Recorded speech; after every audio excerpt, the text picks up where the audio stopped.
എന്നോട് ആരെങ്കിലും ചോറിൻ്റെ സൈഡ് ഡിഷായിട്ട് എന്താ ഇഷ്ടമെന്ന് ചോദിച്ചാൽ ഞാൻ ഈ ചമ്മന്തി ആട്ടോ പറയാം.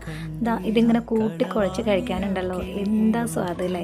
അങ്ങനെയുള്ളൊരു ചമ്മന്തിയുടെ റെസിപ്പിയാണ് കേട്ടോ ഇന്ന് ഷെയർ ചെയ്യുന്നത്. കുറച്ച് ഉള്ളിയൊക്കെ നന്നാക്കി എടുത്തിട്ടുണ്ട്. ഒരു പാത്രം നമുക്ക് അടുപ്പത്തേക്ക് വെച്ച് കൊടുക്കാം. ആവശ്യത്തിനുള്ള വെളിച്ചെണ്ണ ഒഴിച്ചു കൊടുത്തിട്ട് നമുക്ക് ഇതുപോലെ വറ്റൽമുളക് ഒന്ന് വറുത്തെടുക്കണം കേട്ടോ.